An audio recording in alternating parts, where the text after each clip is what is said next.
మా కుమార్తెల ఏ అమ్మాయి మోసపోవద్దు.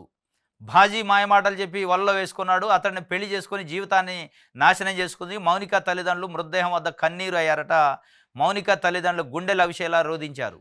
ఓ మోసగాడి మాటలు నమ్మి పెళ్లి చేసుకొని జీవితాన్నే నాశనం చేసుకుందని కన్నీరు మున్నీరయ్యారు.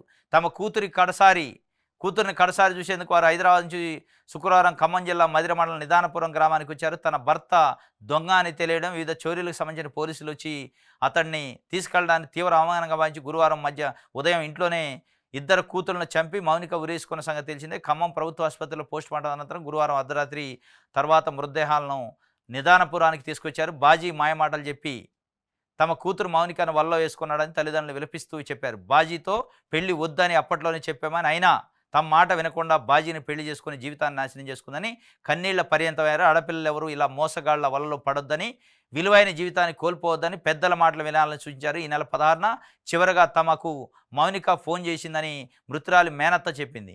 మీ అమ్మా నాన్న మీ చెల్లినే ఎక్కువగా చూసుకుంటున్నారు, నిన్ను పట్టించుకోవట్లేదు, వెళ్ళి డబ్బులు తీసుకురా అని బెదిరించిండట. పాపం ఎంటెక్ చదివిందట పాపం అమ్మాయి. మౌనిక ఉన్నత విద్యావంతురాలు, ఎంటెక్ పూర్తి చేసింది. ఆమె తల్లిదండ్రులు ప్రభుత్వ ఉద్యోగాలు చేసి హైదరాబాద్ హైతనగర్లో ఉంటున్నారట. వీరికి మౌనికతో పాటు మరో కూతురు ఉంది. ఆమె లండన్లో ఉంటుందట. 6 ఏళ్ల క్రితం మౌనికకు రైల్లో బాజీ పరిచయం ఏంటట.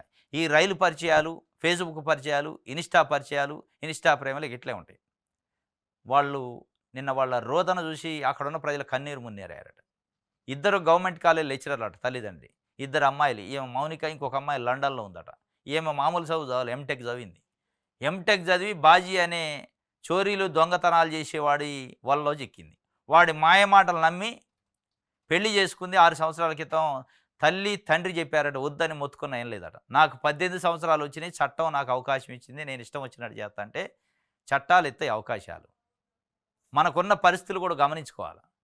చట్టాలు అవకాశాలు ఇవ్వటం వేరు, దాన్ని సక్రంగా వాడుకోవటం వేరు.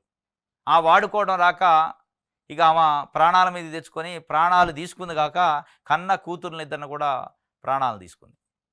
ఏం చట్టం, ఏం చదువుకున్నాను, ఏం ఎంటెక్ చదివి, ఏం సంస్కారం తెలియట్లే. వాళ్ళు పాపం వచ్చి కడసారి చూసుకోవడానికి వచ్చి రోధించారట. పాపం కనీసం మాట లేదు, మా మాట చెప్తే కూడా ఇవాళ ప్రాణాల మీద తెచ్చుకుంది, ప్రాణాలు తీసుకుంది అని చెప్పి ఆడపిల్లలకి ఒక సందేశం ఇచ్చారు. ఏ ఆడపిల్ల కూడా, ఏ అమ్మాయి కూడా మా కుమార్తె లెక్క మోసపోవద్దు, దయచేసి వినండి అమ్మాయిలారా అని చెప్పి వాళ్ళకి అప్పీల్ చేశారు.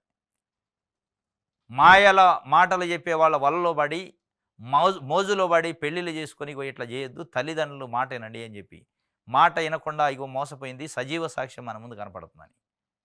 ఎందుకంటే మామూలుగా 4 రోజులు కట్టుకొని పడేసే బట్టలు కొనుక్కోవాలంటేనో, 4 రోజులు తొడిగి పడేసే బట్టలు కొనుక్కోవడానికో 4, 5 బట్టకు పోయి షాపింగ్ చేస్తారు మైల్లో. ఇది నచ్చింది, ఇది బాగుంటుందా, ఇది బాగుంటుందా అని చూసుకుంటారు. 100 సంవత్సరాల పాటు కలకాలం కట్టుకున్న భర్తతో జీవించాలనే ఆ కట్టుకునే వాడిని సెలెక్ట్ చేసుకునేటప్పుడు కనీసం కన్న తల్లిదండ్రులకు కూడా చెప్పట్లే.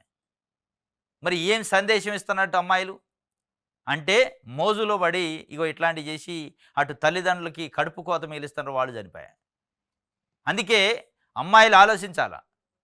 కట్టుకొని పడేసే బట్ట కోసమే 4 రోజులు నలుగురు సంప్రదించి 4 అభిప్రాయం తీసుకున్నప్పుడు, కలకాలం జీవించాల్సిన భర్తని కట్టుకునేటప్పుడు కూడా 4 సంప్రదించి తప్పే ఉంది.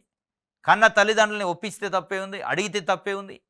ఏదో ఉద్ధరించినట్టు, ఏదో ఇక ఈ భూమిని, సామ్రాజ్యాన్ని, ప్రపంచాన్ని జయించినట్టు అది లవ్ అంటే ఏందో పెద్ద ఇదే. అందులో లవ్ చేయాలి, తప్పు లేదు, చేస్తే చేశారు. మీ స్థాయికి, మీకు సంబంధించిన కుటుంబానికి అందరికి నచ్చే విధంగా, వాళ్ళని మెప్పించే విధంగా, నువ్వు కష్టపడకుండా ఉండే విధంగా, నువ్వు ఇబ్బందుల్లోకి నీ ప్రాణాల మీదకి రాకుండా ఉండే విధంగా చర్యలు తీసుకునే అది ఉండాలి కదా. ఏది లేకుండా గుడ్డేది చేలో పడ్డట్టు ఇక దొరికిందే తడుగా వాడు ఎమ్మడ తగిలిపోతుంది, పెళ్లి చేసుకుంటే. ఇవాళ ఏమైంది, ఒక దొంగో చోరీ అనేది తెలిసింది. ఏం చేస్తావు నువ్వు? ఇక తెలిసాక ఇవాళ చాలామంది అమ్మాయిలు ఇదే పరిస్థితి. తల్లి తండ్రిని కాదని 18 ఏళ్ళ నిండి అని ఒక పెట్టి పోలీస్ స్టేషన్లలో పోయి కూర్చొని రివర్స్ పోలీస్ స్టేషన్లో తల్లిదండ్రుల మీద కేసులు పెట్టి, నాకు 18 ఏళ్ళ నిండి పెళ్లి చేసుకున్నా, మా అమ్మ నాన్న అబ్జెక్షన్ చెప్తున్నారు అని చెప్తున్నారు. నువ్వు 18 ఏళ్ళు పెరగడానికి ఎవరు కారణం? నువ్వు 18 ఏళ్ళు రావడానికి ఎవరు కారణం? నిన్ను మొక్కలెక్క పెంచింది ఎవరు? వాళ్ళకి ఆ స్వేచ్ఛ ఉండదా? ఇగో వాటి ఫలితమే ఇది, ఆ పాపాల ఫలితమే అన్నమాట ఇది. కాబట్టి ఇప్పటికైనా ఆలోచించాలి. ఈ భూమి మీద కన్న తల్లిదండ్రుల కంటే మన మేలు కోరేవాళ్ళు ఎవరు ఉండరు. వాళ్ళు తప్ప ఎవరు ఉండరు. ఉండొచ్చు కానీ వాళ్ళ పర్సెంటేజ్ ఎక్కువ 100కి 100% ఉంటది. ఎక్కడా కల్మషం ఉండదు. వాళ్ళని కాదని గిట్ట నిన్నేదో లవ్వు, గివ్వు ఈ మోజులో పడి చేస్తే, ఆ మోజు ఉన్నన్ని రోజులే నీ లవ్ ఉంటది. తర్వాత బజారున పడాల్సొస్తది. తర్వాత బతుకులు ఛిద్రమైతాయి.